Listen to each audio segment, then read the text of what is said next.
Bien, la formation en santé et assistance aux infirmiers, c'est une formation qui est offerte sur une durée de 1800 heures, à raison de 30 heures par semaine, sous une forme intensive. C'est sur 1 an et demi environ. La formation permet de devenir une infirmière auxiliaire. Par contre, dans les premiers blocs, quand on a terminé le premier stage, on peut travailler comme préposé aux bénéficiaires le temps de terminer la formation complète. À quelle unité les infirmières auxiliaires peuvent travailler? Il y a les soins palliatifs, il y a la gériatrie, la chirurgie, il y a les départements de l'urgence, la santé mentale, les soins intensifs, la réadaptation physique, la pédiatrie et l'obstétrique aussi. Alors, les infirmières auxiliaires travaillent en étroite collaboration avec les médecins, les infirmières, les inhalothérapeutes, les travailleurs sociaux, les ergothérapeutes, les physiothérapeutes. Ils ont la chance d'avoir des journées variées qui se ressemblent peu de par la diversité des cas de leurs patients. Pendant leur formation, les infirmières auxiliaires vont apprendre plusieurs techniques. Par exemple, installer une sonde à leurs patients, faire un pansement stérile. Ils vont apprendre à administrer un gavage, l'administration de la médication, l'administration de l'oxygène aussi, le suivi du patient en lien avec le plan thérapeutique infirmier. Nous, on est en étroite collaboration avec cette équipe de soins-là qui nous amène des tâches au quotidien à faire auprès d'eux.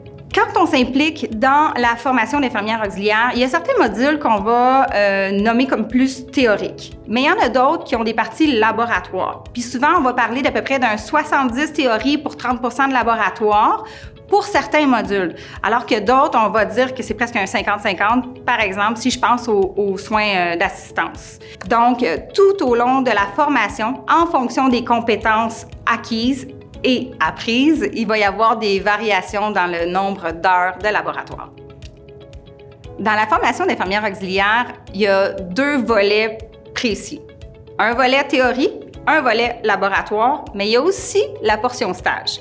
Donc, les acquisitions qu'on va faire en laboratoire vont se faire auprès d'une mini-hôpital, si on veut. C'est une représentation du milieu hospitalier, sauf dans les milieux scolaires.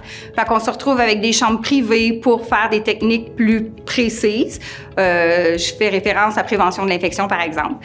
Il va y avoir des chambres communes où on va faire des simulations de cas de patients qui sont dans une chambre à 3 ou à 4 patients. C'est vraiment une représentation presque identique de l'hôpital pour pouvoir habiliter nos élèves à développer leurs compétences en milieu.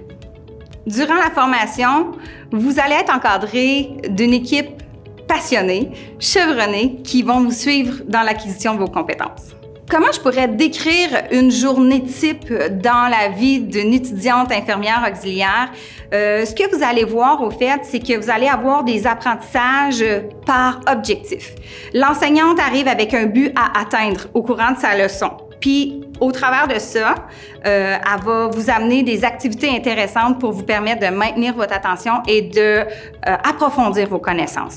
Donc, souvent, il va y avoir, oui, des vidéos, des quiz. Il va y avoir des études de cas avec des cas cliniques qui représentent la réalité du milieu de soins. Toujours dans le but de pousser l'analyse puis de développer une expertise approfondie. Les aptitudes recherchées pour devenir une bonne infirmière auxiliaire. Premièrement, il faut aimer le travail d'équipe. Il faut aimer prendre soin de l'autre. Il faut avoir de la débrouillardise. Il faut être prête à faire face à des situations auxquelles on n'est pas nécessairement préparé d'avance. Les routines dans les milieux de longue durée, on en voit un peu plus.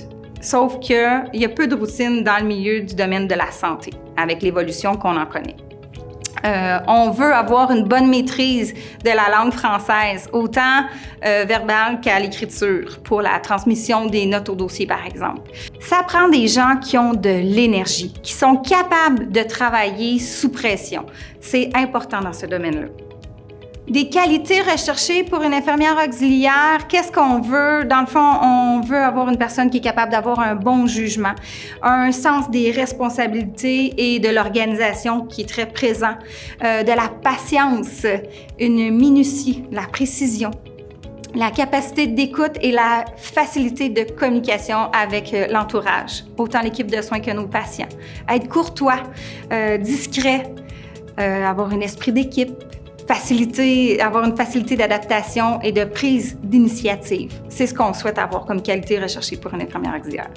Pour les employeurs généraux, on va trouver les centres hospitaliers, les centres de réadaptation, les centres d'hébergement et de soins de longue durée, les CHSLD, les centres locaux de services communautaires, les CLSC, les cliniques médicales et il y a même possibilité de travailler dans les résidences privées pour les personnes âgées.